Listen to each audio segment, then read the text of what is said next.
జై శ్రీరామ్. అందరికీ నమస్కారం. వెల్కమ్ టు న్యూస్ అఖండ. నేను మీ కస్తూరి శ్రీధర్. మిత్రులారా, కేవలం 22 నిమిషాలు, నిజమే, పాకిస్తాన్ గడ్డపైన పడి ఉగ్రవాద స్థావరాలను తుడిచిపెట్టడానికి మన సైనికులకు పట్టినటువంటి సమయం కేవలం 22 నిమిషాలే. ఇప్పుడు మళ్ళీ అదే సీన్ రిపీట్ కాబోతుందా? ఆపరేషన్ సింధూర్ 2 పేరు వింటేనే పాకిస్తాన్ ఎందుకు వణికిపోతాంది? రక్షణ శాఖ మంత్రి అయినటువంటి రాజ్నాథ్ సింగ్ గారు ఇచ్చేటువంటి ఆ సంచలన వార్నింగ్ వెనక ఉన్నటువంటి అసలు రహస్యం ఏంటి? శత్రువుల గుండెల్లో నిద్రపోయేటటువంటి ఆ సెన్సేషనల్ అప్డేట్ ఏంటో ఈ వీడియో ద్వారా చెప్పే ప్రయత్నం చేస్తా. ఓకేనా? వీడియోని ఎక్కడా కూడా స్కిప్ కొట్టకుండా వీడియో చివరి వరకు చూస్తారని చెప్పి ఆశిస్తున్నా. మన జమ్మూ కాశ్మీర్లోని టూరిస్ట్ ప్లేస్ అయినటువంటి పెహల్గాంలో పాకిస్తాన్కు చెందినటువంటి తీవ్రవాదులు, అలాగే కాశ్మీర్కు చెందినటువంటి కొంతమంది స్థానిక జిహాదీలు కలిసి మన భారతీయుల మీద దాడులు చేశారు. హిందువులే లక్ష్యంగా ఈ ఇస్లామిక్ తీవ్రవాదులు ఈ దాడులకైతే పాల్పడినారు. నువ్వు హిందువా ముస్లిమా? హిందూ అట్టనమాట. ఆ విధంగా నువ్వు ముస్లిం అయితే వదిలేస్తారు. డౌట్ వస్తే ప్యాంట్లు ఇప్పదీసి అంగాలు చూసి మరీ గాల్చినారు. అర్థమైతుందా? ఈ తీవ్రవాద దాడుల్లో 26 మంది అమాయకపు భారతీయులు చనిపోయారనమాట.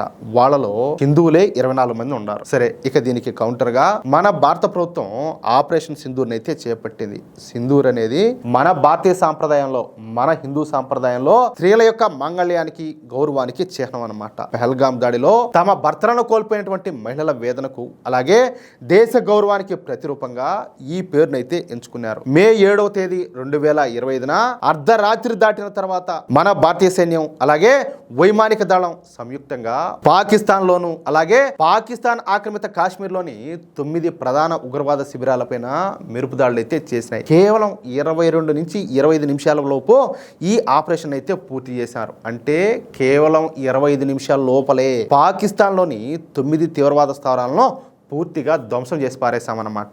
ఈ దాడుల్లో 200కు పైగా తీవ్రవాదులు కుక్క సాగు చచ్చారు. రాఫెల్ యుద్ధ విమానాలు, హ్యామర్ బాంబులు, అలాగే స్కాల్ప్ మిసైళ్లను ఈ ఆపరేషన్ లో ఉపయోగించారు. ఆ తర్వాత పాకిస్తాన్ కూడా మన దేశం మీదకు దాడులకైతే పాల్పడింది. కొన్ని వందల సంఖ్యలో ఈ టర్కీ డ్రోన్లను, అలాగే చైనా మిసైల్స్ ను ఉపయోగించి మన దేశం మీద దాడులు చేసిందనమాట. అయితే ఈ దాడులను మన భారత సైన్యం విజయవంతంగా అడ్డుకునింది. మన గగనతల రక్షణ వ్యవస్థలో ఈ దాడులను చెప్పాలంటే నిర్వీర్యం చేశాయి. అయినప్పటికీ పాకిస్తాన్ దాడులను చేస్తా ఉండడంతో ఇక మన భారతీయ ఆర్మీ విరుచుకుపడిందనమాట.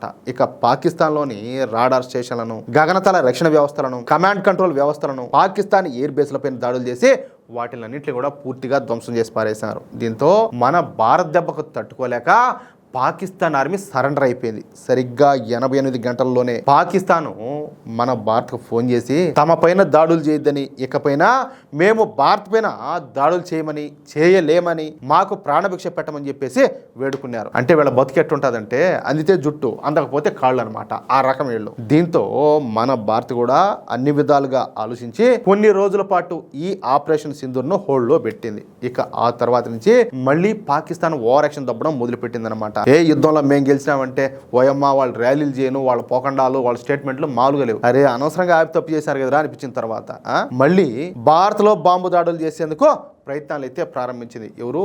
ఈ సిగ్గుమాలినటువంటి పాకిస్తాన్.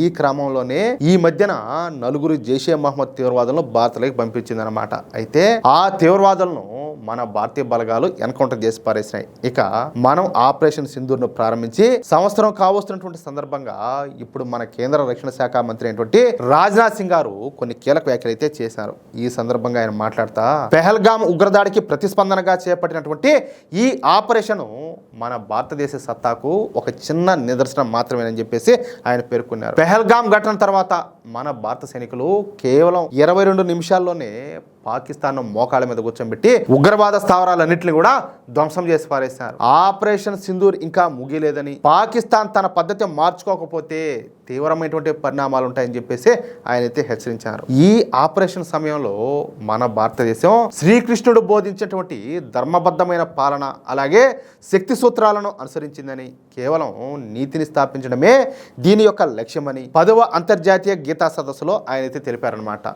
ఈ ఆపరేషన్కు సంబంధించి ఆర్మీ, ఎయిర్ ఫోర్సు, అలాగే నేవీ చీఫ్లతో సంప్రదింపులు జరిపి సరిహద్దుల్లో భద్రతను మరింత బలోపేతం చేయాలని చెప్పేసి ఆయనైతే ఆదేశాలు జారీ చేశారు. అంతేకాకుండా మన భారత ప్రభుత్వం ఈ 11 నెలల కాలంలో 2.5 లక్షల కోట్ల రూపాయల విలువ చేసేటటువంటి సరికొత్త ఆయుధాలను సమకూర్చుకుందని ఒక సంచలన ప్రకటన అయితే చేశారు. దీంతో బెదిరిపోయినటువంటి పాకిస్తాన్ ఇక పాకిస్తాన్ రక్షణ శాఖ మంత్రి చేత ఒక దిక్కుమాలినటువంటి స్టేట్మెంట్ ఒకటి ఇప్పించింది. సరే, ఈ సందర్భంగా ఈ పాకిస్తాన్ విదేశాంగ శాఖ మంత్రి అయినటువంటి ఖవాజా ఆసిఫ్ మన భారతదేశం పైన మరొకసారి రెచ్చగొట్టే వ్యాఖ్యలన్నీ కూడా చేశాడు. భవిష్యత్తులో యుద్ధం వస్తే భారతీయులు ఇళ్లలోకి చొరబడి చంపేస్తామని చెప్పేసి ప్రగల్భాలు బలికినాడు.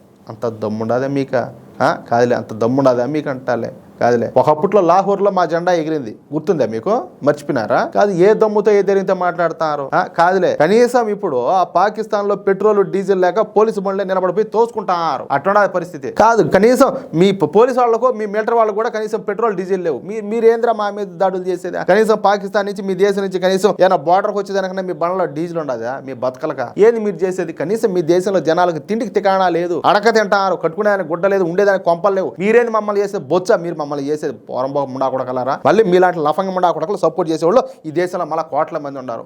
ఈయన గారు మాట్లాడతా అంతర్జాతీయంగా ఇరాన్ యుద్ధం నడుస్తున్నటువంటి నేపథ్యంలో భారత్ దీనిని అవకాశంగా తీసుకుని తమ సరిహద్దుల్లో అలజడి సృష్టించే ప్రయత్నం చేస్తానని ఈ ఖవాజా ఆసిఫ్ అయితే ఆరోపించాడు. అంతేకాకుండా ఈసారి యుద్ధం కేవలం సరిహద్దులకు లేదా 200 నుంచి 250 కిలోమీటర్ల పరిధికి పరిమితం కాదని, మేము భారత భూభాగంలోకి చొచ్చుకొని వచ్చి దాడులు చేస్తామని చెప్పేసి ఈ ఖవాజా ఆసిఫ్ రెచ్చగొట్టేటట్టు మాట్లాడాడు. దీని అక్క మేము కోరుకుంటాను కూడా అదే. ఈ దెబ్బతో పాకిస్తాన్ అనేది ప్రపంచ పటంలో లేకుండా పోవాలా. ఏదో తాడు పడి తెలిపోతుంది. మీకు అంత సీన్ ఉంటే నిజంగా ఓకేనా? కాదులే. సరే, మీ ఓడే ఒక మాట మాట్లాడినాడు. ఎవరు? మీ దేశంలో పుట్టినోడే. ఏం మాట్లాడినాడో ఒకసారి చెప్తా. Pakistani transgender activist Heena Baloch recent గా ఇచ్చినటువంటి ఒక ఇంటర్వ్యూ ఇప్పుడు సోషల్ మీడియాలో సెగల బుట్టిస్తుంది. వీర్ గ్లోబల్ యూట్యూబ్ ఛానల్ తో మాట్లాడతా ఆమె చేసిన వ్యాఖ్యలు చూస్తా ఉంటే పాకిస్తాన్ లోని మగాళ్ళందరూ కూడా ఒక్కసారిగా షాక్ గురయ్యేటట్టు ఉన్నాయన్నమాట. సరే, ఇంతకు ఆవిడ గారు ఏం చెప్పిందంటే, పాకిస్తాన్ అంతా కూడా ఒక ఓపెన్ సీక్రెట్ మీద నడుస్తుంది. నా లెక్క ప్రకారం సగానికి పైగా పాకిస్తాను అసలు సిసైనటువంటి గే దేశము. ఇంకా క్లియర్ గా చెప్పాలంటే అక్కడ 80% మంది గేలు అయితే మిగిలినటువంటి 20% మంది బైసెక్సువల్స్ ఉండారని చెప్పి మాట్లాడింది. అంటే మొత్తానికి ఆ దేశంలో ఒక్కడంటే ఒక్కడు కూడా మొగోడు కాదని అర్థం అన్నమాట. అర్థమైందా? నీకు శాతనైతే దానికి ఏదన్నా సమాధానం చెప్పు. దానికి ఏదన్నా సమాధానం కాదురా. మీరేంద్రా స్వామి మా ఇళ్ళకి దూరి కాదు మమ్మల్ని కొట్టేది, మా మీద దాడులు చేసేదే? ఈయన గారు మాట్లాడడం 2 అణుదేశాల మధ్యన యుద్ధం అనేది ఊహాతీతమని, దీని పర్యవసానాలు చాలా తీవ్రంగా ఉంటాయని, భారత్ తన అంతర్గత బలహీనతలను కప్పిపుచ్చుకోవడానికి అలాగే రాజకీయ ప్రయోజనాల కోసం ఇలాంటి రెచ్చగొట్టే వ్యాఖ్యలన్నీ కూడా చేస్తానని చెప్పేసి ఈ ఖవాజా ఆసిఫ్ ఆరోపణలు అయితే చేశాడు. మొత్తం మీద భారత్ ఎక్కడ ఆపరేషన్ సింధూర్ 2ను ప్రారంభిస్తుందని చెప్పేసి ఈ పాకిస్తాన్ ఉనికి చేస్తుంది. అదే సమయంలో భారత్ కూడా పాకిస్తాన్ పైన దాడులు చేయడానికి అన్ని రకాలుగా ఏర్పాట్లు అయితే చేస్తా ఉండడం విశేషం అన్నమాట. అది విషయం అయితే చెప్పా కదా, ఈసారి కాలు దువ్వినారా దీనక్క కాలు కాదు తలకాయే ఉండదు పాకిస్తాన్కి. అట్లా అయిపోతుంది మ్యాటర్. మిత్రులారా, భారత్ దెబ్బకు పాకిస్తాన్ ఏ విధంగా ఉనికిపోతుందో చూశారు కదా. మరి ఆపరేషన్ సింధూర్ 2 ప్రారంభమైతే పాకిస్తాన్ పరిస్థితి ఏంటో కింద మీ యొక్క అమూల్యమైనటువంటి అభిప్రాయాన్ని కామెంట్ సెక్షన్లో తెలియజేయండి. ఇలాంటి మరిన్ని సంచలన వార్తలు అలాగే లోతైనటువంటి విశ్లేషణల కోసం వెంటనే న్యూస్ అఖండ ఛానల్ని సబ్స్క్రైబ్ చేసుకోండి. ఈ వీడియో నచ్చితే లైక్ చేసి ఈ వీడియోను మీ మిత్రులకు అలాగే మీరు ఉన్నటువంటి వాట్సాప్ గ్రూపులోను అలాగే ఫేస్బుక్ గ్రూపులోనూ తప్పనిసరిగా షేర్ చేయండి. జై శ్రీరామ్, జై హింద్, భారత్ మాతాకి జై.